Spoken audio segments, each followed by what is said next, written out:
welcome back to the Thrones Be That Game podcast. This is Raven. I'm filling in for Daryl this week since he is away on business in New York. Although I did talk to him earlier to get some of his thoughts on the show, and they're just as crazy as ever. But Scott and I will be doing this without him today with a few guests. We have Obadiah Miles. Say what's up, Obadiah. How you guys doing? First time contributor. All right, welcome. I think Obadiah has also read the books.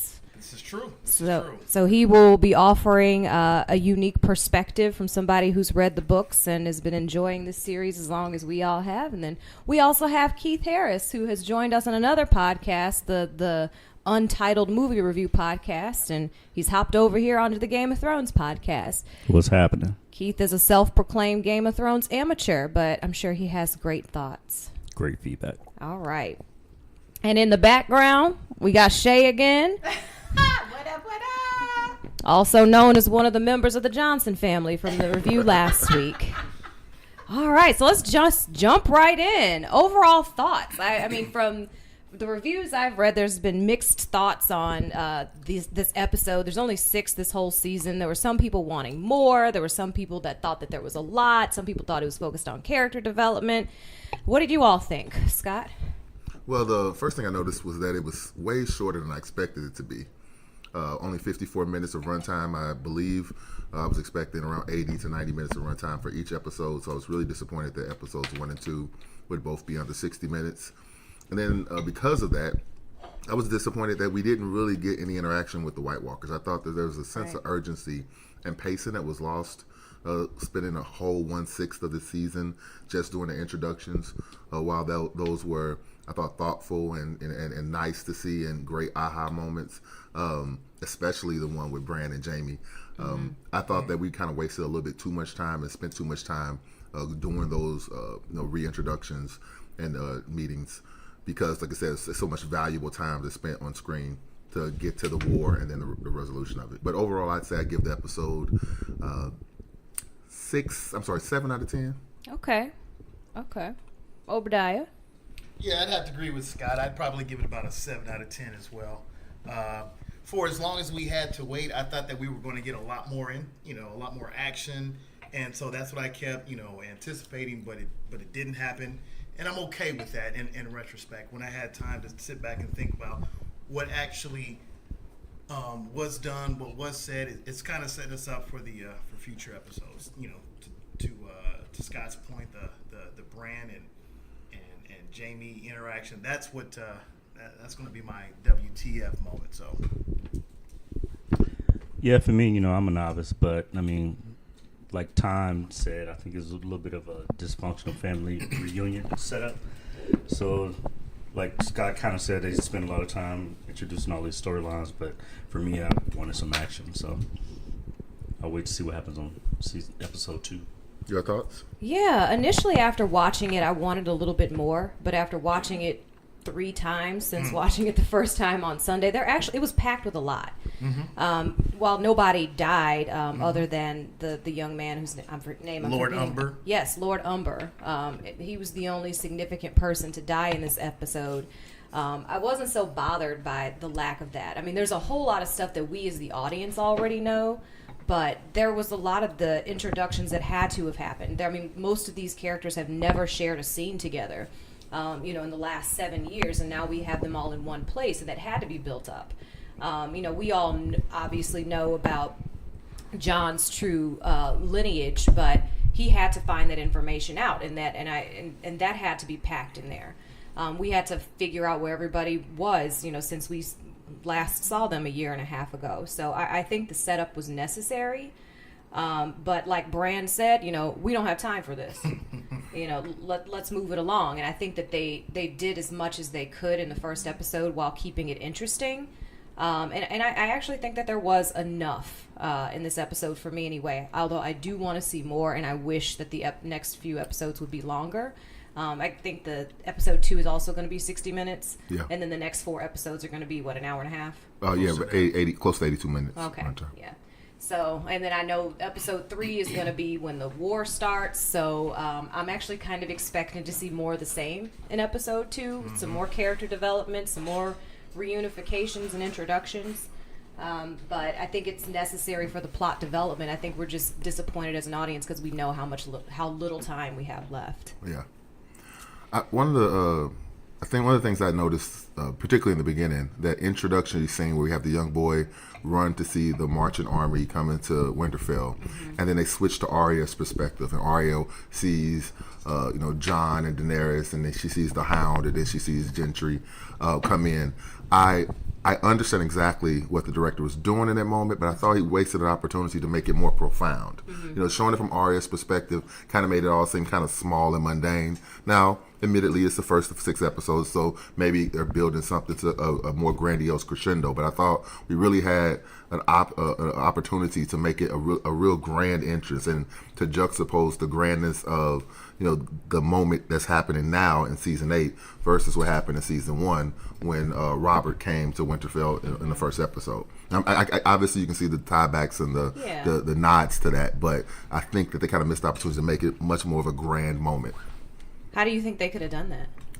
Well, I thought they could have done a lot more tighter close-up shots, or maybe even some more overheads to give you a sense of scale of what was happening. I thought, putting us in the perspective of the crowd, I thought it lessened it because as the viewer, we know the stakes now. Yeah. We know what's happening. We know that they've already broken through the wall, even though at that moment, I don't think Danny and John knew that they'd already broken through the wall. So the audience has a greater sense of urgency and scale than the characters do in that moment.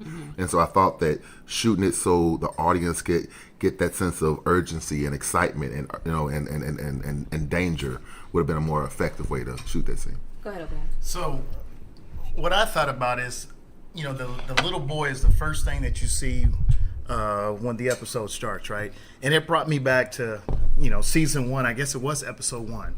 And Bran, when he was a young kid, he was always running, through Climbing, people, and he yeah. was climbing. Exactly. That's the only thing I was going to add there. That that kind of that little kid running through the crowd and climbing the trees, just like Bran. I mean, there was just like you said it in season 1 when Robert Baratheon came to Winterfell. Same thing with Bran as a little kid climbing and such. Yeah. Go ahead. I mean, I don't know. I just didn't understand why it had to be so light and flowery. Like, why did Jon have to fly on the dragon? Was that necessary? I think that's going to be significant later on. I mean, I don't know. Yeah. Well, the other thing that during that particular scene was the reaction that all the people from the north had when they saw Missandei and Grey Worm from the first time. With it being a very cold, very a place that doesn't get a whole lot of sunlight, a lot of melanin. Seeing them for the first time, it They was were scared of the black people. Right, they were like, well, what's going on here? I mean, the White Walkers are fine. They're still white, but there were these black people. Why can't they be black walkers? Well, I mean, I think they tried to clean it up after that because it wasn't just a reaction to them being black people in this town. John then says to Danny, Northerners don't warm up. Was that to coded foreign- language? To foreigners. Yeah, I mean, we can have like a whole diversity and inclusion conversation about it. I'm sure there was an extra, side eye from a Sunday and Grey Worm, but. Speaking of side eye, Sansa's side eye to Danny was Maxine Waters level of side eye. Like That was amazing. quite frigid. Right. That was frigid. Yeah, like don't come in here trying to placate me and compliment me with your cute white coat that I need in my closet and telling me I'm beautiful and my land is beautiful. What did y'all Bitch, think you know about- you just want the land and it's yours. What did y'all think about her line of questioning about her brother? Did she go too far on that? Was that appropriate? When she asked John if he bent the knee because he truly cared about the North. Well, when she was talking to her. What do you mean? Which line? Well, yeah, she was talking to her about like why you here from my brother. Like, kind of, she was asking her questions. I don't know if I remember that. Mixed up. I remember that. I know she asked John, "Did you bend the His knee to her? loyalties, yeah. Yeah. Is it because of your loyalty to the North or because you're in love with her?" All right. Yeah, and Yeah. I thought overall that was a fair question. I thought Absolutely. the timing was shitty though. It's Yeah. like the dead are literally marching to kill us all. It's like who cares who's king of all the dead humans? Like it doesn't matter. Yeah. I think that and it actually lessened Sansa's character for me because that's the kind of pettiness and lack of insight that I'm expecting from Cersei.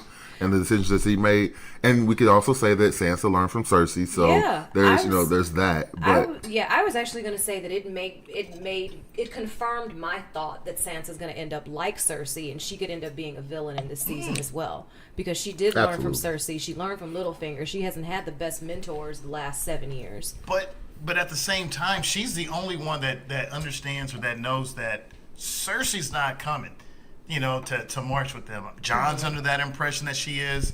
Daenerys is. Tyrion is. And Sansa's like, are y'all serious? Y'all really think that she's coming? Come on. And it's because she thinks like her too now, and she understands her, but her motivations are the same. Like Cersei's motivations have always been to protect her family, and Sansa says the exact same thing. Now the actions that they take, I hope Sansa's don't end up as evil as Cersei's, but I think they very well could be. So what angle does she take then? I mean, she doesn't have the dragons. She has a limited amount of resources. Well, she learned Littlefinger's manipulation, so we'll see. Right.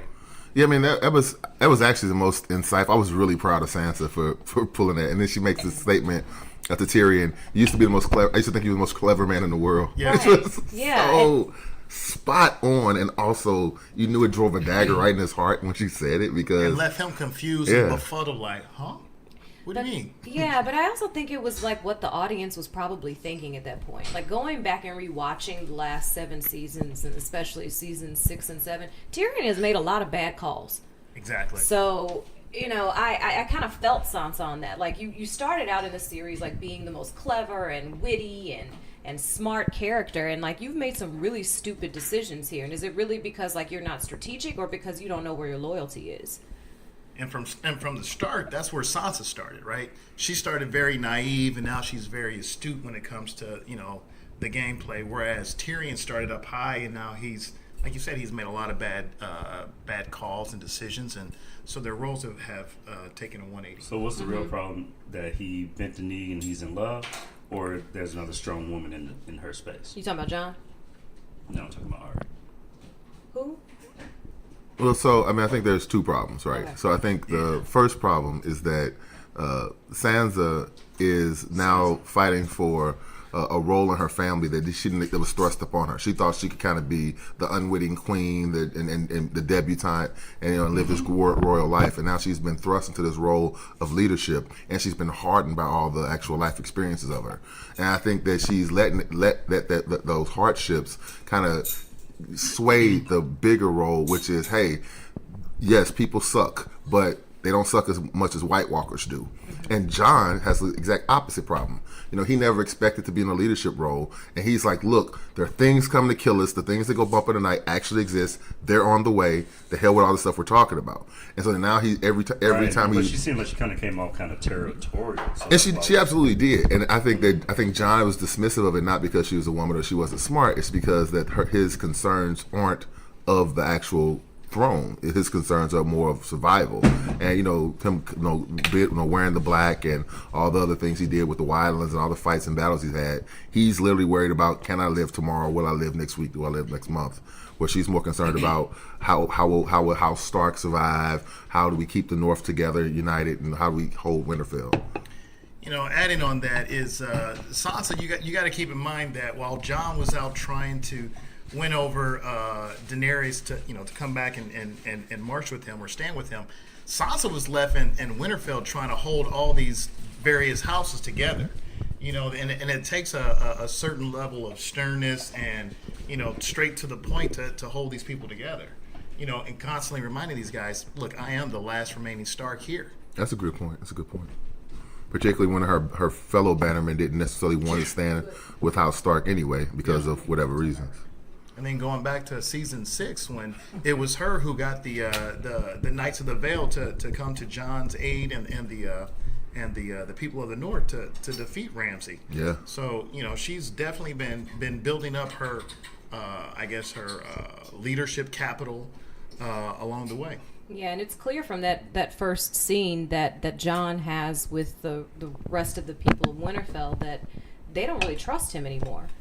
He had to explain again, his motivations, and Lord Umbry, clearly shows that he doesn't even know, well, who am I reporting to now? Is it the Lady of Winterfell, the king of Winterfell. Oh wait, your grace, queen, Danny, yeah. the queen. All right, so let's get to the tea. So what's the fallout over him being with his auntie? Let's just cut to the chase. Let's get to the tea. Somebody has to die. Yeah. Someone has to die because of that. Because There's so much around that question. Though. him banging his aunt. The issue was just quite simply and succinctly that he gave up his crown. Now that he's actually a Targaryen and the actual rightful heir, then that changes everything. She has to take him out. Yeah, she probably should. What do you think?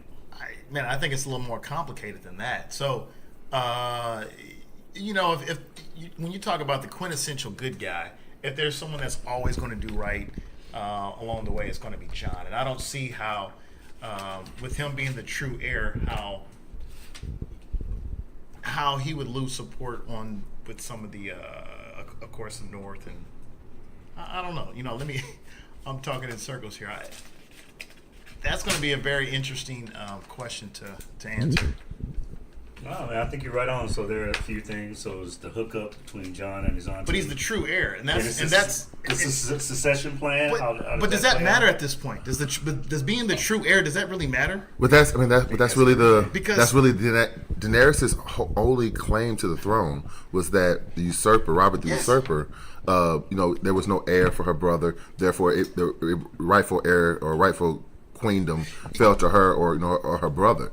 But if he does have an heir, then her claim to the throne is invalidated. But who's in her army? When you think about who's in her army, she has She did Unsullied, put she gold has over the his head. Dothraki, she That's has it. the slaves. Like, that's who's following her right now. Right, but you're talking about who's the rightful heir, Right, and right, then right, who right. has the power to take it. Right. So, I think that Jon, because of who he is, would give up his right to the throne for her, whether it's for love or for unity. But I don't think that Sansa and Arya and the people of Winterfell, if they find out this information, are going to let that happen. So, question: how do the dragons relate to her? She's the mother of the dragon. So in the first So season, will he be the? so in the first season, she The received. uncle of the dragon. Yeah, he's the uncle of the dragon. Okay, The nephew. So she The received confusing. 3 dragon eggs as a wedding gift to the Right. Dothraki king and Khal Drogo in the first season. And after he died, she was going to kill herself, and so she threw herself into this fire. She came And, out, yeah. and then Hatched she the threw, dragons. and the dragon eggs hatched because of the flames that. So there's no way Jon can get power over the dragons. Not he necessarily. already Not has necessarily. Well, power yeah. over... The target. As long as you have Targaryen blood, Right. you're able to ride the dragons and control them. Because you were talking about scenes, so I felt like the scene where the dragon was staring at him meant something. The dragon They were allowing him bonded. to ride him meant No, something. no kids like you fucking their mom. Okay, wait. So I actually read or heard another interesting fan theory that I actually kind of am on board with. So she named Dragon after Khal Drogo. Khal Drogo. And so there are some people that think that he has taken on Khal Drogo's spirit and that look was, this is my woman. I mean, it's possible. Right. Who's the dragon? Yeah. I mean, Yeah, in he this look happy about it. in this universe, anything's possible. So I can't say that.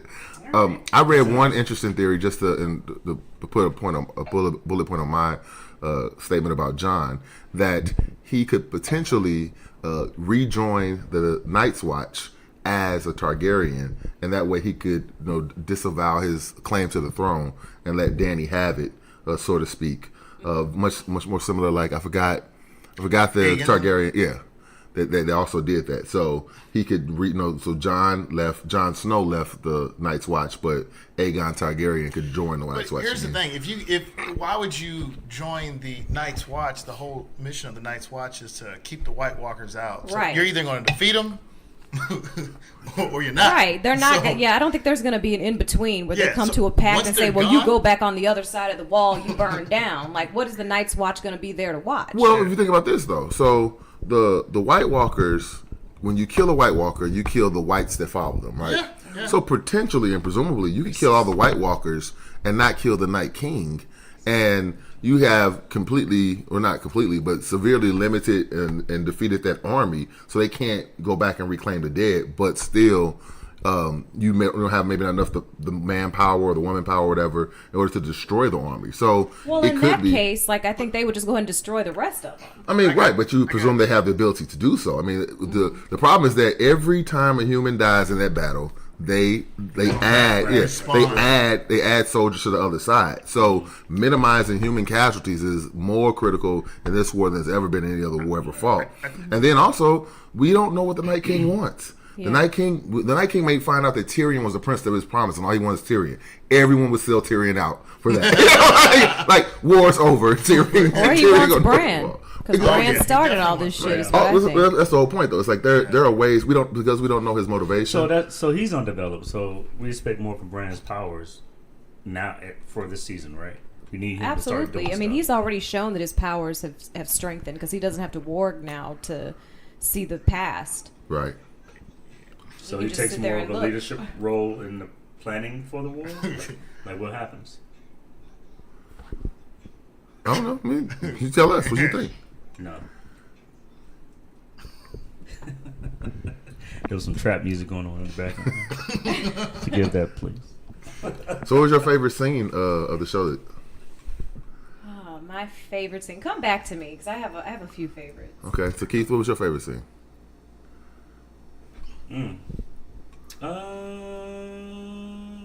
What was the quote I liked? You guys remember which so one? You got to work for it. The quote where Cersei told Euron that if you want a whore, I forget what it was, but basically if you want a whore, buy it. Yeah, you got to buy it, but she let him hit anyway. You know why? Because that was the best scene of the fucking show. Like Euron smashing Cersei was the best scene of the show. Let's just go. Yeah. I've executed men for less, and you executed lesser men. Yeah. That's it. Like that's a close. Like you said at the club next week, you're gonna close that too. Like of course, like that. Yeah, he's arrogant, but he's insecure. So Cersei says, I like you. You're so arrogant. I like that about you. But I mean, he's like trying to get her to compare him to all of her previous lovers. He was not. He was trying to get a rise out of her. He didn't give one. That he smashed her, knowing that she smashed her brother. He did not give one fuck about and that. Her cousin. He didn't care nothing about that. He wanted to see. He wanted to see where her head was at on that. That's all he was doing. That's how a strong woman goes about getting it, though. She kind of says to everybody else, like, "Nah, I'm not that interested. I'm not gonna hit that." But then on the sneak, be like, "Yeah." I went on the sneak. She said she did it in public in front of everybody. In front of her guard. In front of her guard. She's like, let him through. So that was your favorite scene. Yeah, that's what I got from it. Let's talk about a little bit more in depth on that one, though. So it's first of all, I think Scott, you and I talked about this last week, but let's ask Keith and Obadiah. Do you think Cersei is really pregnant at this moment? Hell yeah. I don't. You don't? No, I don't. You think she made it up? Like she was telling Jamie, "I'm pregnant," to like. She's always had some kind of power play. Definitely trying to hold stuff over him to take advantage of of him. So I don't think she is. Yeah. Don't leave, baby. I'm pregnant. He definitely loves her more than she loves him. I think. You think so? Mm-hmm. Okay. And I think she's going to use that over him later on. Okay. Obadiah, what you think? Man, I don't think she is. No. It's a tough one because if she was pregnant, would Jamie just up and leave his potential child in the womb, right? He's never been a father to any of his kids. But he's always been around his kids. He's always been around his kids to protect them. No, he wasn't. Yeah, he was. He was there for Joffrey, Tommen, and her. The chicken Dorne. Like he's always been around and he's always loved his kids. He just hasn't been a father. But he's been close by. And the dead are marching south, so he could think his more fatherly duty is protecting all humanity. Right. That's why I'm like, I actually think she's going to end up killing him because he's not going to do what needs to be done. He's killing her. As far her. as making a power play for the family. Because he was playing nice in the last episode, trying to... Jamie, trying to work with everybody, and understanding the seriousness of the White Walkers and all that kind of stuff. But she's in it to win it. Mm-hmm. And so I think when the rubber meets the road and it's time for them to make a power play, that he's not going to be on board and she's going to kill him. If she's not pregnant, why would she tell everybody that she is? Yeah, man. Now, admittedly, a lot of things Cersei's do doesn't necessarily make sense to me. But I agree with you. It doesn't. It's not a tactical decision. Yeah. It's more of a tactical decision to say that she's not pregnant and be pregnant, so no one's looking for it. They'll see her coming. Yeah. Yeah, I think she is pregnant. Yeah. I don't know if I believe it's Jamie's. I still think that. Who else would it be? I think that I'm forgetting his name. The new Clyburn? Clyburn. I think Clyburn may have Frankenstein something in her belly. Like I just wouldn't be surprised. He's been doing all sorts of medical experiments.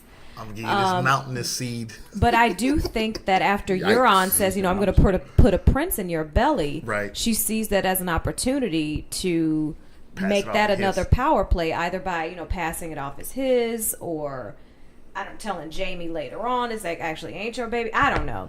And then I thought a little bit more about it too in terms of the witch's prophecy. Right. That's what I was thinking. So I need to go back and read exactly what the witch said. But another fan theory that I read that I thought was interesting was based on a fan saying that the witch said she would raise 3 children, which is very different from saying you're going to birth only 3 children. So if that is what the prophecy actually said, and if somebody wants to pull it up and we can confirm, if the witch said she would raise 3 children, she can still have this child and not violate that prophecy. Now, which still says that, she's not going to be around to influence this child. But this also goes back to some of my thoughts on the scene between her and Tyrion at the end of episode 7. Because they cut it off right when Tyrion says, you're pregnant. And I wouldn't be surprised because of Tyrion's loyalty to his family and the prophecy from the House of the Undying that said that Dany would be betrayed 3 times, that Tyrion may have promised that Cersei's seed would eventually sit on the throne, since at that point Tyrion thinks that Dany cannot have children. And he wanted to talk to her about a succession plan. Yeah. So if she were to die in the war, I wouldn't be surprised if Tyrion made some sort of pact with Cersei that her child could take the throne. Now, I did a quick Google search after you said that. And so there are 3 components, and this is according to this website from popsugar.com, so take it with a grain of salt. Yeah. They write that there are 3 tenets to the prophecy. You'll never wed the prince, you'll wed the king. Baratheon. Obviously, it's Baratheon. Baratheon.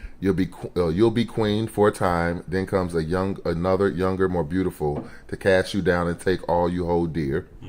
And then the king will have 20 children, you will have 3. Gold will be their crowns, gold their shrouds. Yes. Okay.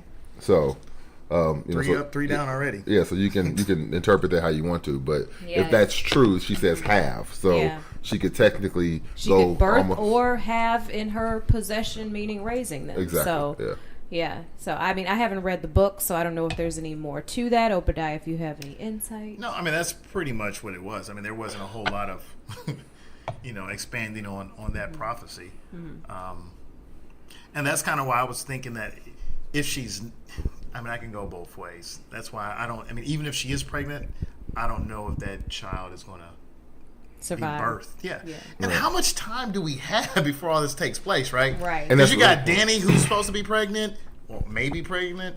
Cersei, who's going to be pregnant. I mean, with the Yeah. White Walkers descending on Winterfell. Winterfell, and then ultimately Westeros.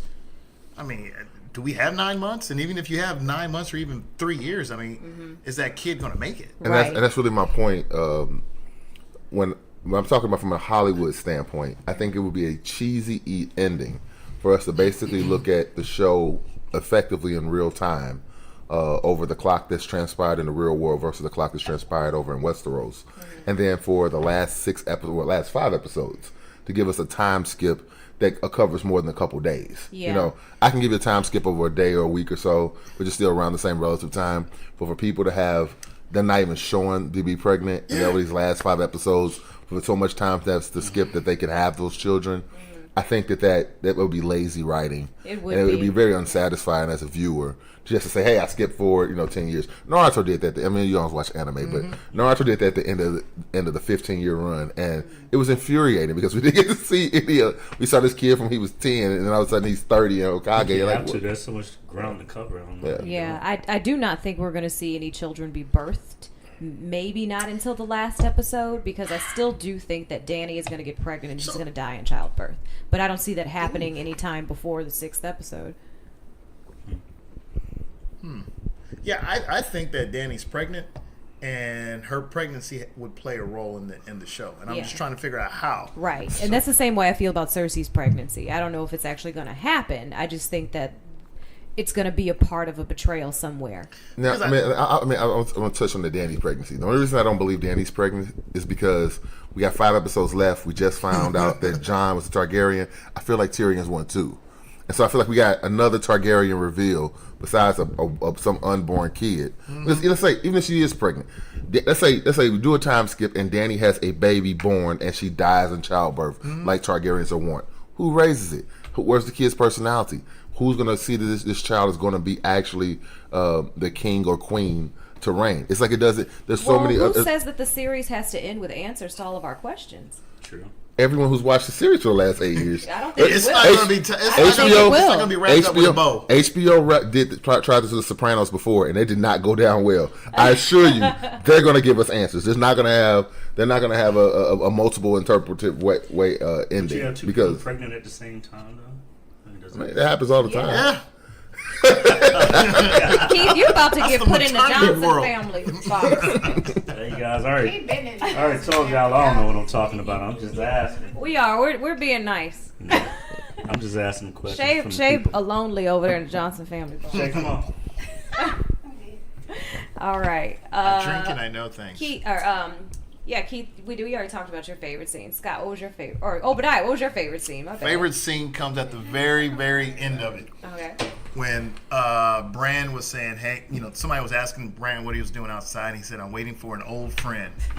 And then the sun comes up, and Jaime shows up. Yeah. And it's like, whoa. Yeah, he sat out there in his wheelchair all night. Talk about going How full was Bran circle. moving around, by the way? He has a regular modern day wheelchair, kind of. It's wheelchair accessible. Winterfell is. Yeah, he went forward in the future and Well, that's walked why back he a sat. wheelchair. Yeah, that's why Right. he sat out there. Somebody But- wheeled him out there, and he sat there. So to add on what I was just saying, that you start the episode off with that kid climbing, kind of reminding you of Bran in his younger years, and then it ends the exact same way that first episode ended too, with Jaime and Bran having that interaction. So like I said, it's full circle. Yeah, no, I mean, I definitely thematically, it definitely makes sense, right? If you're gonna do the reintroductions and the reunion shows, to do it in a very similar vein that the very first episode of the series started. Like, I totally get it. Like I said, and this is nitpicking, right? Because that's what we're doing for a couple hours. But I thought that thematically, it was cheapened by us knowing that there are only 6 episodes in the season, and we know that we only have a finite amount of time to at least attempt to get all the answers that we want, and to spend so much of a substantial part of that just doing the whole walking around, kid crawling up the tree, Arya looking at people walk, march through. It's like we got important stuff to get to. So I have a question. I'm sorry. So people are waiting for conflict, right? So what's going to be the first major conflict? That was actually what I was about to talk about, because we end the show with the Night King's. Was that the second or third signal? In the first episode, he had a signal. I think that's his third signal. Yeah. So he left a message, with the White Walker and then the human parts. Spiral. Yeah, because in the first episode, he left human parts. He left horse parts in season 3 or 4, and then he leaves human parts again in season 8. So we don't know what that means. Although those spirals They're all the same, yeah. Right, they allude to things that the Children of Forest did. Yeah. So that's the whole thing. Did all the Children of Forest die when the old 3-eyed raven was done to hold the door? Yeah, I read that they're dead. extinct now. Yeah, so that's the thing. There's a lot of questions we have as far as who can interpret these things. What does that mean? Is someone gonna? I've never heard a White Walker talk. Sam's been reading, so I think that he'll help interpret that sign. Right, but I mean, the Night King has to say something, right? Like, he's leaving messages for humans. Like, he has to want to tell. It just can't be an intimidation factor. I feel like hordes of dead people coming to murder you is enough intimidation. Like, you're not just You hacking them up and you put them on the wall. exactly. Like, Move that a little over to the left. he has to be trying to say something. Yeah. So who's going to interpret that? Like, how are we going to get this information? I think Sam and Bran are going to interpret it. And exactly what that means, and maybe there's some message within that about what he's looking for and what he wants. So it seems like we've already been here, right? So Bran already knows everything, right? So why doesn't he just say, "Hey, this is what you need to do to defeat the Night King," as opposed to us just kind of figuring it out? Does Bran see the future too, or just the past? It's a good question. I know he sees the past. So I mean, this has already happened before. The Night King has come up, and the men have, or I forgot what they technically call him. They beat him back, right? He went back into hiding for however long. So, and this was all documented. That's how we know about the dragon glass and how to kill these White Walkers. So, if Bran can go back in the past and figure out what's happened, why hasn't he already told us? Well, maybe the army's bigger, and I just don't know enough about the history of him, so I'm just speculating. Yeah. So maybe the army's bigger now. He has a dragon now. That's something he didn't have in the past. The wall is gone now. There's no barrier between them. Mm-hmm. But here's the difference between the books and the show, because the theory and the concept about the prince that was promised hasn't been introduced in the show yet. You know, so from a TV show perspective, the Night King is just some maniacal undead creature that was created by the children of the forest who wants to destroy all men.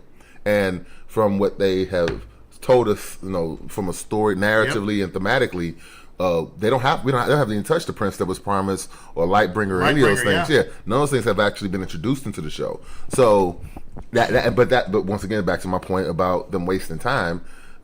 That's we're too late into the game to not know that. Like the primary antagonist, not to know what they want. We're kind of late in the game for that. Like it's been 8 seasons, and we don't know that. And if they go back and touch back on the things in the book, it'll make a little bit more sense to the people who read the books. But you know, from a narrative standpoint, we just don't know what the primary antagonist wants at this point. Yeah. Scott, favorite scene? Oh, Euron banging Cersei. A very close second. That was only because the dialogue in it was so witty, and I thought it was, you know, charming and witty and very spot on to both characters. A very close second was Bran and Jaime's reintroduction. Like we're not even in words exchange. I know, but that's what I'm saying. But that's what made it so powerful because Jaime got his hand cut off and wasn't as shocked as he was when he saw Bran sitting in that chair. Yeah. You know, like I'm not seeing Jaime react that way to anything in the series, but seeing Bran still be alive and still at Winterfell. So and the way Bran looks at him, you're right. Like anytime Bran totally gives that long stare, it doesn't mean anything good. Yeah, I mean it was super powerful. And we know from the previews that, you know, Jaime's going to be taken prisoner after that. So, which is a really I mean, Jaime is steadily. I mean, Tyrion was previously my favorite character, and I think I've said that so much as a couple shows ago. But Jaime is so fucking ballsy.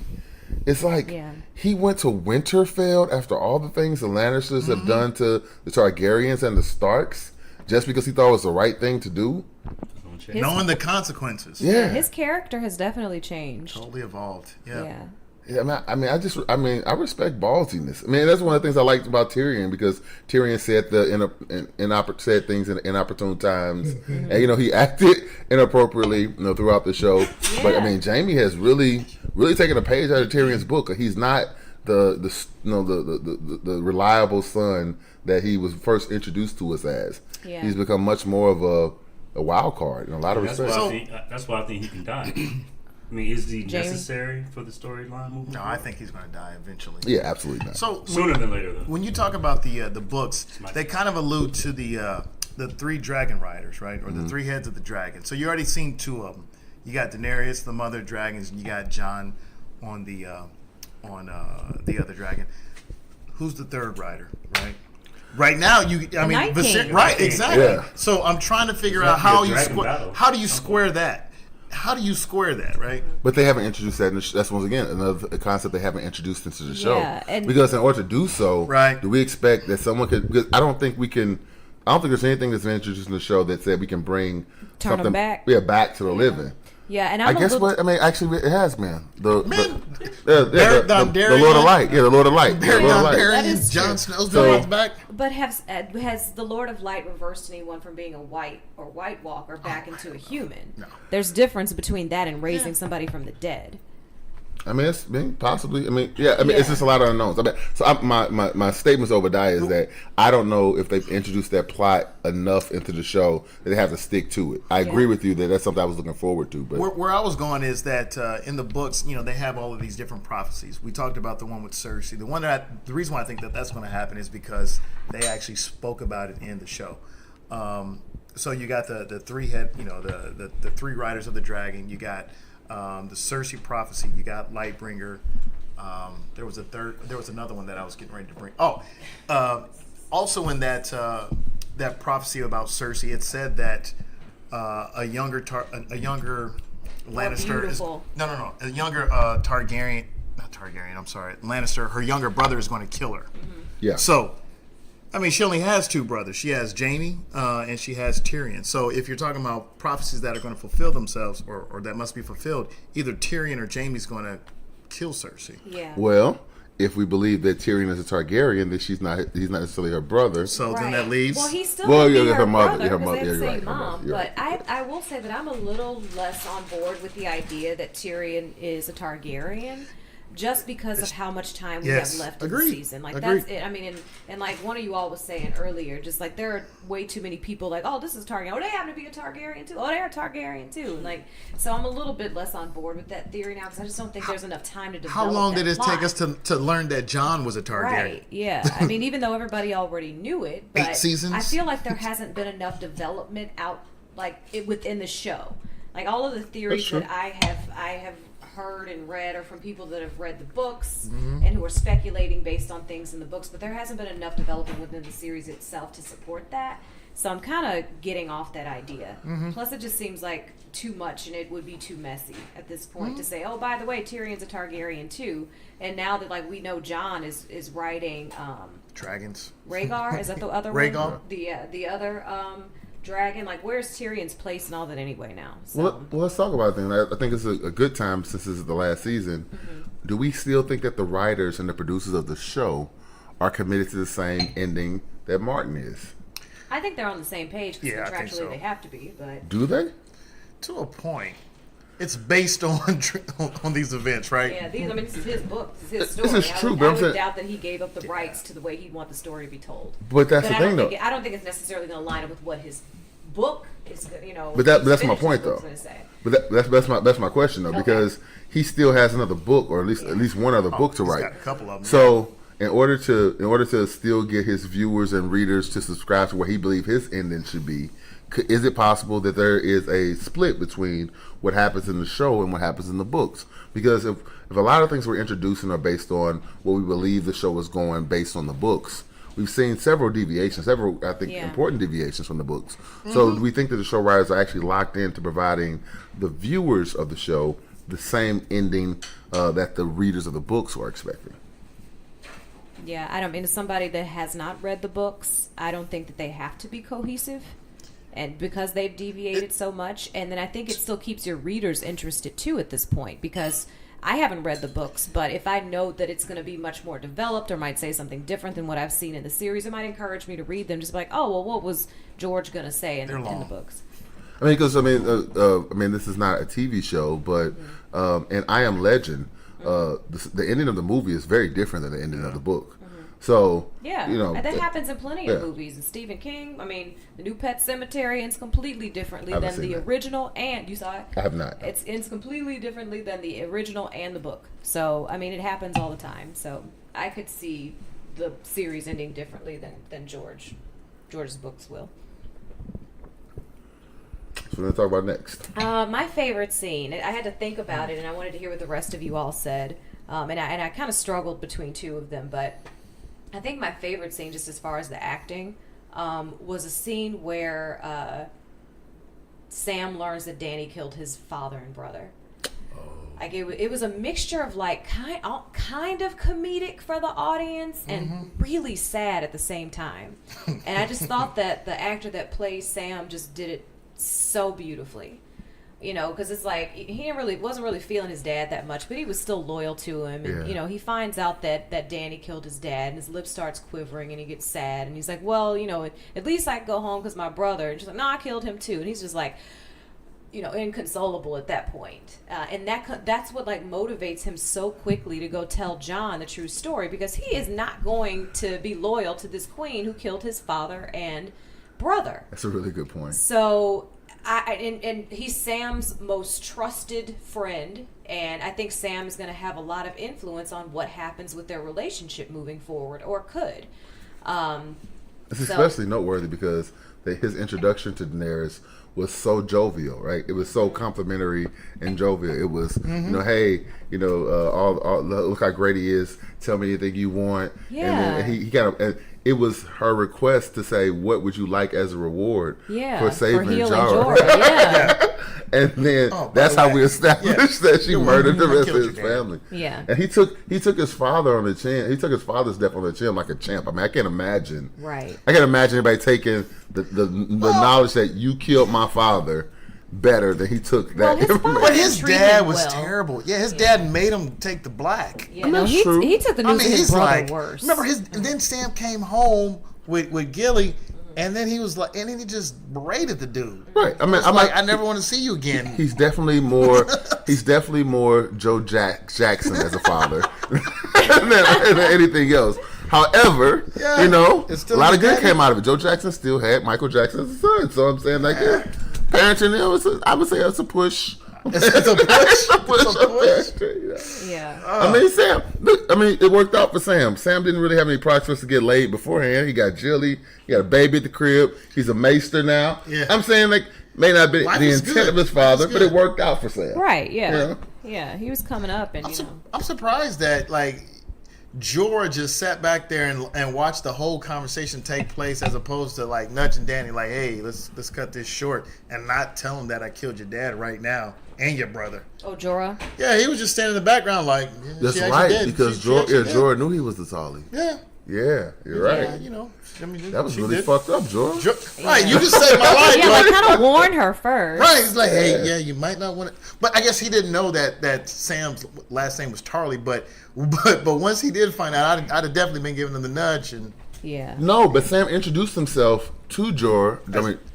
Samuel Tarly. Yeah, he did because when he was curing grayscale. Thank you. I was drawing a blank on that. He was curing the grayscale. He talked about the reason he was going to do that because of how his father helped him when he was in the Night's Watch. Yeah, that's how that introduction happened. Yeah, gotcha. Yeah. No, that was just like a really sad scene.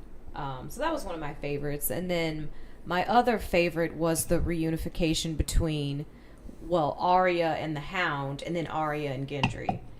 And just like the difference in those reunions, because Arya doesn't hate the Hound anymore. She's very conflicted about how she feels about him, and then his way of like paying her respect is calling her a bitch. But they love each other. Yeah, they do. I don't know if they love each other. They have a respect for each other. I think the Hound has a great amount of affection for Arya. Oh yeah, yes. Yeah. I mean, I don't think Arya. That's how he shows it. I mean, he's a jerk. Mm-hmm. But that's how he shows it. Yeah, he's proud of her, and it's almost like a fatherly kind of thing. So I liked that. And you know what? In what was it, season 4 or season 5, when he fell off a cliff and almost died, and he asked her to kill her, and she left him there. Right, but I don't think that was out of spite, out of malice, out of hate. I think she probably saw it as really tough, like killing somebody you do sort of care about. Like he was caring for her. Mm-hmm. We argued about this last week. We did. Yeah, I mean, I did not see it as an act of mercy or hate, her leaving him there. Right. I saw it as like conflicted. Like, if I kill you, you are dead. Right, and she didn't want that. Yeah. I mean, okay. I think that she is very angry, very hurt, very upset, has some hate, but at the same time, she does understand that he's taking care of her. And I see Arya very differently than everyone else did. I see Arya as singularly focused on her list. And she was leaving him to die. And because he didn't die at her hands necessarily, she thought that she could cross him off the list and still get some type of satisfaction from his death. She looked sincerely surprised and not happy that he was alive. I think she looked surprised, but not. I don't think she looked unhappy. Mm-hmm. Well, I mean, that If was she my wanted to, interpretation. she could have killed him right then. That's and then, true. like when She she could. was in Bravos and the many-faced god was, hitting her anytime she was dishonest with one of her responses. One of the questions he asked her was about killing the Hound, and she finally admitted that she was conflicted about her feelings about him. So I think the truth about that came out. Well, I mean, and I agree, and I can concede that point. I just though there was Arya. So I thought Arya. I think I even said so last week. I thought Arya was a lesbian, right? And Yeah. Are you changing your mind now? Oh no. Well, no. I mean, I still think she is, but She's got the hots for Gendry. But that's the thing, no, she though. loves Gendry. Seeing her interact with Gendry in this episode, it juxtaposed her, what I thought was her cold personality, to something more friendly, and she was equally as cold with the Hound, even though she didn't have to be. But that's her personality. But that's the whole thing, except when Gendry entered the room. Like I could have signed up exactly for that until that scene continues with Gendry. Yeah, he softened her. Exactly, and so now she's capable of a level of affection. Even she was actually kind of relatively cold with Jon, even though it was at first. Yeah.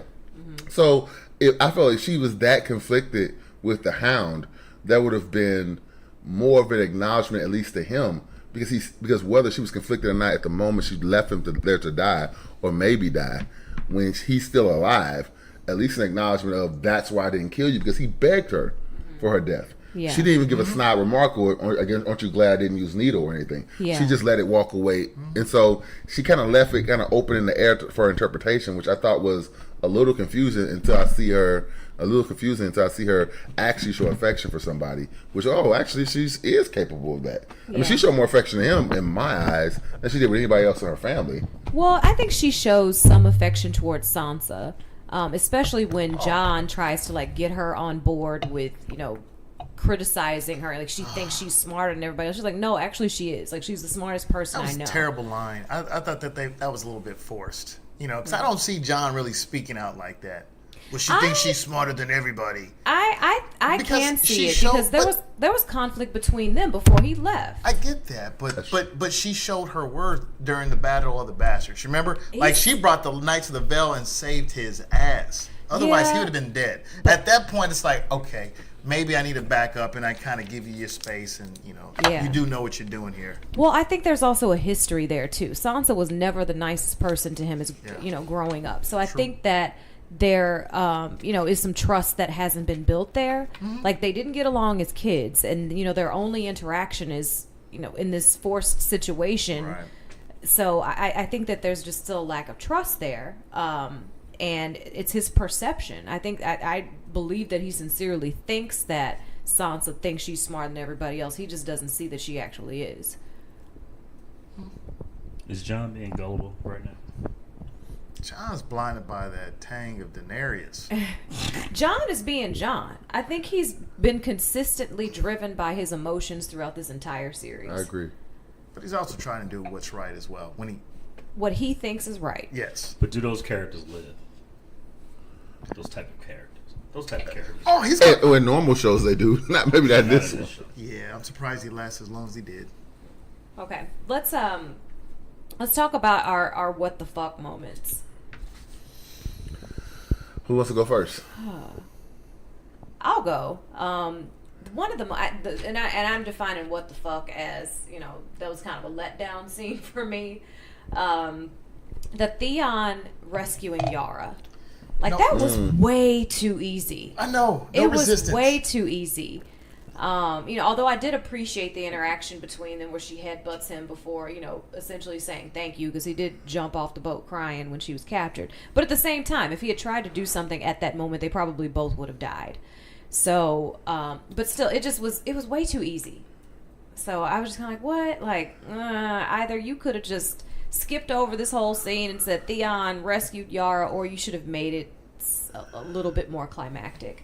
I mean, I can see that. I mean, I was kind of okay with it because they kind of tried to explain it by saying, hey, the Iron Bank had provided these warriors and they're talking to Cersei, and he left the ships unattended. So That's possible. Yeah, that's fair because so that I guess that is one of my questions is were the people who were sort of holding Yara hostage, are they part of the Iron Bank mercenary soldiers or are they part of Euron's original crew? I mean, either way, I mean, I feel like they had a larger complement to rescue her than they had defending her. Fair enough. My what the fuck moment was the dragon ride. Like that was that was the most. Like 10 minutes wasted. Yeah, and it was a moment that well, at least I had been looking forward to for such a long time, and it was so underwhelming.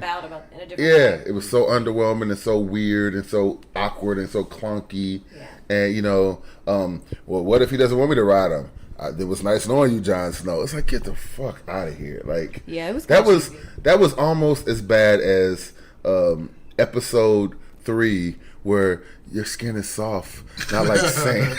I was like, God, please stop this. Like, they were trying too hard to develop the romance between them. It was very never end of storyline for me. I didn't like that.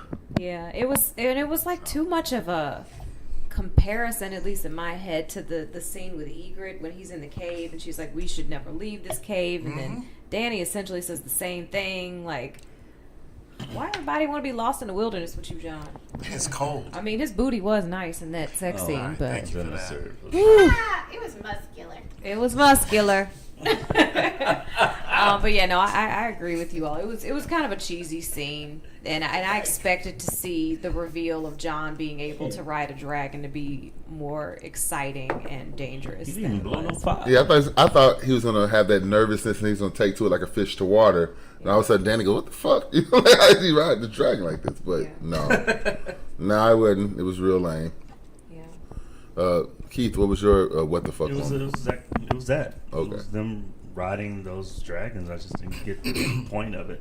I'd rather they use that time for some violence. Obadiah? Yeah. My what the fuck is actually what didn't happen. There were no major deaths in this episode. We got 5 episodes left. You mean to tell me that we couldn't kill off one person?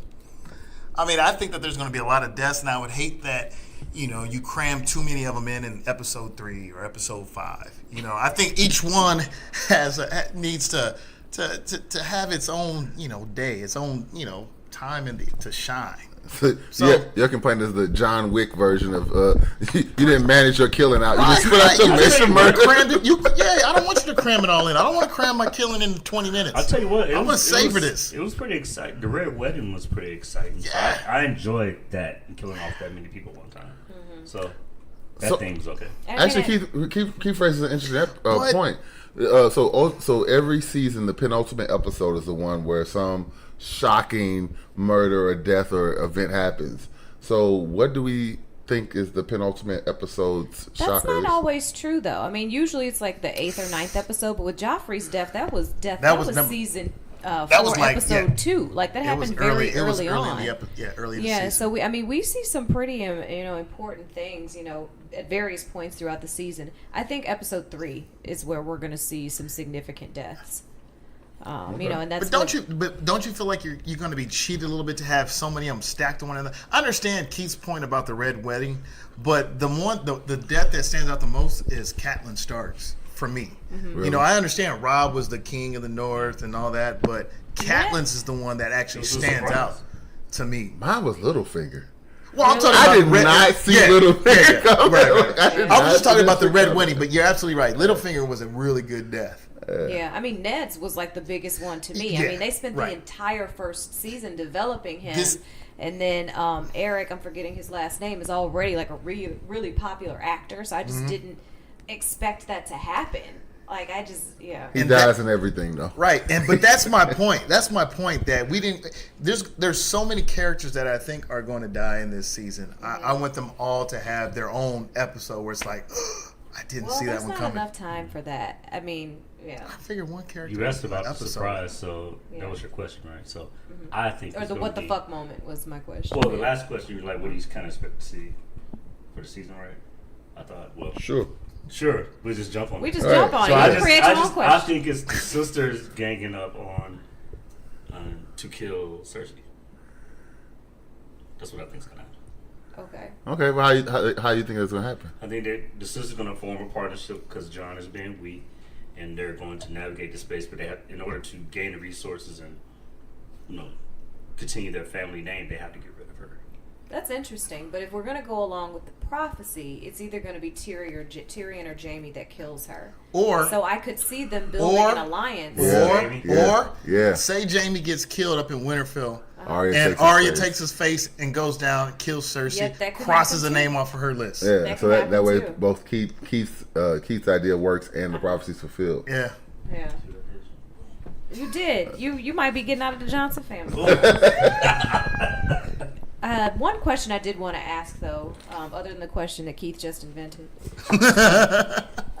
what betrayals do you see happening? Because there are so many opportunities for them here. Well, obviously, John betrays Danny because he didn't bend the knee knowing he was to. actually the rightful He's the got rightful to. heir. Of the He's Seven got to. Kingdoms. Yeah. And how is that fallout managed? Right. He's got to. He has to. Yeah, he has to, because if it's brought out that he actually is the half Stark, half Targaryen, the true heir to the Iron Throne, and he's deferring to Dany.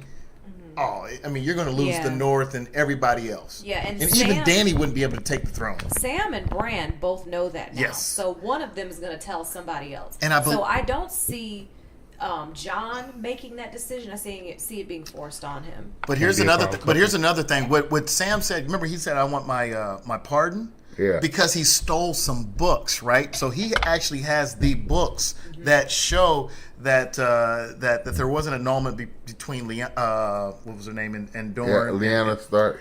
Well, that Rhaegar and Lyanna were actually married. Yeah. So, but what I was going to say is his actual marriage between the lady and Dorne and him was annulled. no, yeah. So he actually has documented proof that this actually took place. Right. So Yeah. it's not like it's Nobody just his can word. question him. Right. Yeah. And then I think everybody is kind of trusting Bran's weird prophecies. I think the betrayal, I see a couple betrayals. I think Tyrion is going to betray Dany. I see it coming. I think that he's kind of slowly started losing respect for her based on some of her Mad King type decisions. And then I really do think that if I continue on with my thought that now that he is a Lannister, he still has a significant amount of loyalty to his family. And his brother is now in Winterfell with him. He loves the shit out of him. So, and then if he really believes that Cersei is pregnant, he's even Joffrey's evil ass. He loved him, and the daughter whose name we can't remember, and Tommen. So I could see Tyrion betraying Dany to support his family. What do you do with the dragons? What? John got the dragons. John has. I don't think the dragons have anything to do Yeah, with he's a Tyrion. Targaryen. Right. Yeah. I think, you know what? Arya. I see Arya betraying John. Okay. I think she's going to do what she feels is right. Because she sees that John's kind of, off in Dany's camp and he's not being loyal to the family. I can see Arya doing something, to You didn't have the strength to do it, so right, you did. exactly. Yeah. And I'm not saying that she's going to kill him, but I can see her, since they have Jaime in the camp, and if she is actually going to be the one who takes down Cersei, I can see her killing John, Jaime against John's orders and doing her own thing. And I know Raven's probably going to ask about ideas for the next episode, but she actually touched on a nice point though. How do we think Jaime's reception to Winterfell is going to be handled by everyone who sees him? Right. Are they going to trust him? No, absolutely not. Yeah, that's going to have to be brokered by Tyrion. Right. You remember the last time when he got captured, he actually killed a couple of the Karstarks, and that's what caused the division between the Starks and the Karstarks. Right. So I'm sure that they still remember. The North has a long memory. Yeah. Well, not really, but yeah. But They're all that's an young. interesting point. So Jaime shows up in Winterfell. Yeah. He has thrown Bran off of a tower, because to stop him telling me banging his sister. He's murdered several Karstarks. He orchestrated Catelyn and Rob's murders Yep. along with the Boltons. He had a sword fight with Ned in the middle of King's Landing, and it had to be basically restrained. I mean, so not to mention that I guess he knows that Olenna actually killed Joffrey. But I mean, there are tons of things of beefs. Oh, he tried to kill Daenerys. Yeah. And then he had killed Daenerys' father, so Daenerys has an actual Mad beef King. against him. Yeah. Yeah, he Yeah, has she no says allies. that in the previews. Yeah, like, he has no allies. my brother's not dreamed of the ways we would kill, the man that murdered our father. Yeah, so I mean, like he showed up to this fucking spot. Like, so that's, then why would he be there? So what purpose does he serve? that, once again, back to my earlier statement, because he has balls. Yeah. But He has balls. He I get has that, but he has how does he further the he has story? heavy ball This is bag true. balls. But what? How To does warn he further? them. Yeah, he's going to warn them that Cersei's not going to help them. Very good point. Very, very good point. I mean, That's- maybe. I mean, That's- they all. I mean, Sansa already, knows. But that. no one else does. But that's no one else believes But that's him. not. But that's not why he left. No. When he and Cersei had that conversation at the end of season 7, he said, "You gave an oath. I intend to honor it." Yeah. And so He doesn't have anybody with him. Yeah, though. he didn't go And he only got one because hand. he didn't go to snitch on Cersei. He went because he thought that what she promised them in that meeting was worth fighting for. Yeah. And he showed up at a place where he was surrounded by enemies for no other reason for that. And Cersei has And I can't go so far as to say it was honorable, but I am saying that it is admirable. Yeah. If that happens, then Cersei has to kill Jaime, right? She has other Switch stuff to sides. worry about. Yeah, she's trying to get that baby popped out. I mean, Right. well, also in the Family episode, loyalty. she asked Bronn to murder Yeah, both that was of going them. to be one of my That is other a- So she questions. did put a hit out. Yeah. So she did put a hit out on both of them. So I'm Yeah, saying I that. don't- I mean, Yeah, do whether you- she has to or not, we don't know. She intends to. Yeah. Do you think that Bronn is going to follow through Hell with no. Hell that? no. Yeah. No. He So- likes Jamie too much. He likes Tyrion He does like too much. Jamie and Tyrion. And Tyrion, yes. Yeah, and it's just interesting that they can't film scenes together. So they had to create this scene with him fucking these whores, Right. and Clyburn going in there and asking him because Cersei can't ask herself since these actors can't film scenes together, which I just That's find pretty really awesome, actually. amusing. I forgot Is that about really? that. That's a real yeah, no, thing? that's a real Yeah. thing. Yeah. They just hate each other that much? They- Yeah, they so used to the be in a actor relationship. Oh, that that's plays right. Bronn and Lena. That is right. Lena Headley, whatever her name is. Yeah, they don't get along because they had a relationship at some That point. is So they have it hilarious. written into both of their contracts messed that up they the can't money. film scenes together. That's hilarious. They're not. They're both still doing fine. So they're They both made it to the HBO is last- honoring it. I mean, They made it to the last they, season. They popped their collar for that, so I'm not knocking hustles out here. Yeah, I don't know if Bronn's gonna follow through with that Hell either. no. Yeah, I mean, so I I like guess to Bronn's think gonna that. betray Cersei. Yes. Right, but is it really a But that was- betrayal it's though? not. It's like, yeah, someone asking you to do him a favor and promise Yeah. you stuff you Well, don't he's In do. the committed to events. the Lannisters. I mean, he's committed himself to her at this point. Right. Well, he committed himself to the Lannisters, and specifically, he committed himself to the two Lannisters she's asking him to kill, because they don't shoot scenes together. There's no unless we're saying that acknowledgement of the crown is committing himself to her because they can't shoot scenes together. There's no reason to believe that he has any loyalty to her. His loyalty is to Tyrion and Jaime, But whom he said- has some type of kinship But with. Scott, he said he's loyal to the money. I mean, That's what he said. I agree I mean, with you. I yeah. think he does have a friendship there. Yeah. And he also said that, I guess, Jamie gave him some money and then actually took it back or whatever. So, you know, Yeah, here's the thing. I think, not fighting the mountain for Tyrion is a different thing than saying, I want you to die. Right. And it's very different than saying, I want you to die and I want to accept money to kill you by my own hands. Yeah. Yeah. Knowing there's a hit on you and then accepting money not to say anything is different than saying I'm actually going to be the one who's going to look you out. And based on, because the thing is, presumably, the position he would be in to kill them both is based on the friendship and the kinship he has with them. but we Yeah. got to go back. We got to go back. You really mean to tell me that Bronn and Cersei actually had a relationship in real life? In real life. Yeah, in real Hold life. on, that dude outkicked the coverage. mean, Like, seriously? Like, this dude, for real? No, come on, Scott. I think you're looking at it wrong. I Scott. think you're looking at it wrong. I don't see how else I can look at this. She's a heterosexual woman. She got to date somebody. He said, "Why Yeah, not but me?" that dude. But he said, but "Why not Bronn- me?" Why not me? Raven, can I get you to jump in here? Yeah, Bronn. I wouldn't date Bronn. Bronn. I mean, I wouldn't date Cersei. Cersei, no, Cersei's a cute chick. Yeah, Lena Headey is pretty. Yes, Bronn is not.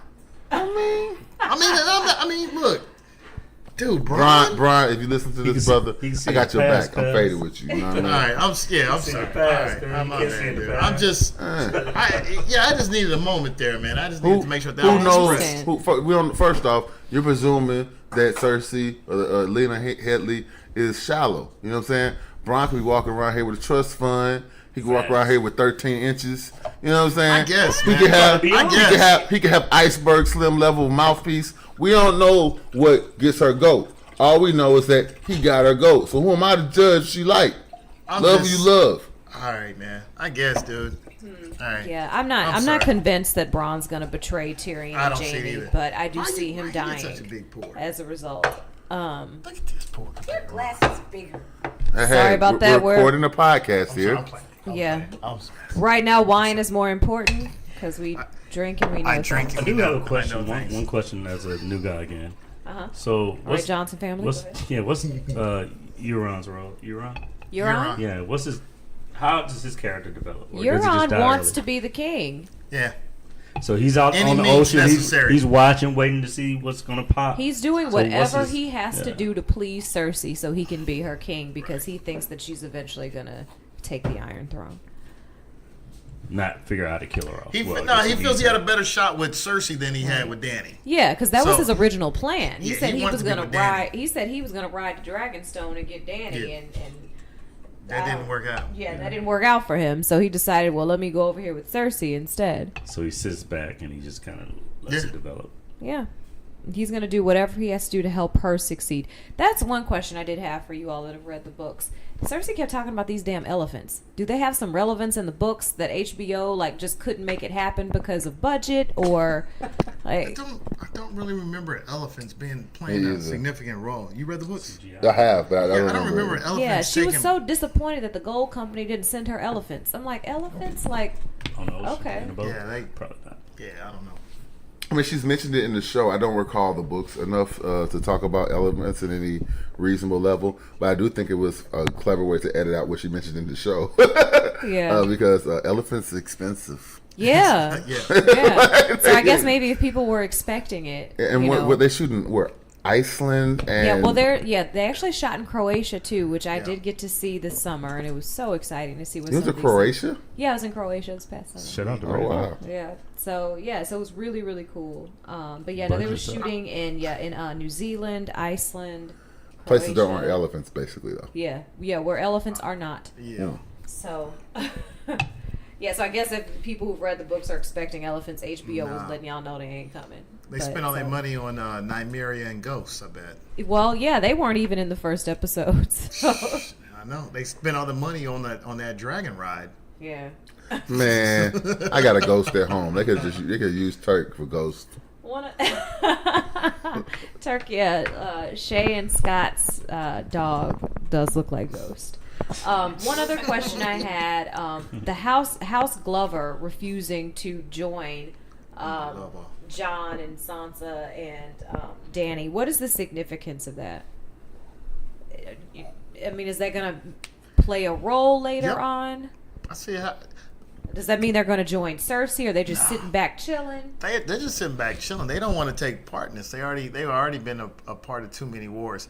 So just like Umber house was overrun with White Walkers, I could see Yeah. Glover's house being overrun with White Walkers too. Yeah, so I wonder if that's the first place the White Walkers are going to go. Is that what we're going to see, or are we going to see more people fall out and not support John because of the way they perceive his relationship with Dany, or what they see to come after the war? I mean, you raise an interesting question. I mean, okay, so without logistically knowing the position of those houses in the north, I can't say anything definitively. I do think there is potential from a narrative perspective to create a level of uncertainty about John bending the knee, only to have it overcome by learning that he is the rightful heir to the throne by being of Targaryen blood, and then forcing John's hand to disavow Dany's claim because of his own claim, and that creating and assuming that the war with the whites is done in 2 or 3 episodes, create some level of uncertainty. I think that gives him a narrative and logical out for John. But I mean, I think it would be, although interesting, cheap. I think it's a cheap window to let open because, as a viewer, and I admit that my ideals are a little bit different than everyone else's, I feel like there's just too much urgency on the the battle of the living and the dead, to really care about the semantics of who's in charge. Some. But then again, I don't really back royalty, so that's not something that's really native to me. So blah blah blah. Anybody else? I'm just trying to look up where House Glover is right now. No, it seems interesting. You guys were talking about there's one more book, right? At least. Yeah, there's at probably least. a couple more. There's probably 2. Yeah. Because you know how the books, they only focus on a certain set of characters, and then the other book will set. So I would assume there's probably at least 2, So probably it seems 3 like books. to me it's going to follow like almost a Star Wars pattern where you have to have the next generation or something. So maybe Dany is pregnant, or and John dies, then that's the next person that's going to be on the throne or something. I'm gonna I don't know. I'm gonna spare everybody 2 hours of me ranting and not address anything about Star Wars. So this Yeah, podcast. I'm sorry. The trailer is not. Yeah, that's gonna bring a completely different set of dynamics and anger into All right, sorry this about discussion. Okay, so just looking at the map briefly, so House Glover is in Wolfswood, which is north of Winterfell. So it could very well be that the White Walkers are going to go there first. Oh, now, do you see where House Umber is? Is it close to? Because remember, that's where they ended on this past episode. They hit House Umber. I wonder if Umber is on the way to Glover. Because it Just seems like in Wolfswood. Yeah, so that's where I would think that it was, because you remember you got the people who survived the wall. the and you had Mormont. the Well, Night's this Watch. is also interesting. The Mormont Keep on Bear Island is also north of Winterfell. Yeah, but all those people are all 50 of them. They're are all down. They're all at Winterfell. 62 of them. They're all at Winterfell. Well, that's the 62 soldiers. Did she bring all her people there? Well, too? but remember, a couple seasons ago, the John was trying to train every kid. Yeah. That's true. So Yeah, I think they just consolidating forces. They're bringing everybody into Winterfell. So if you're not in Winterfell already, you just SOL. So as you say, a reasonable expectation is that this is called a triple. Yeah. So you're talking about 186 people. Yep. So yeah, man, that's not too many people to bring back to Winterfell. No. Particularly if you think it's gonna be more food and rations there. So it's possible. I mean, it's a possibility. Yeah, I'm not immediately seeing where House Glover Umber is. Yeah, Glover is north of Winterfell. See, yeah. Okay. I'm just curious if it's close to the wall. Okay.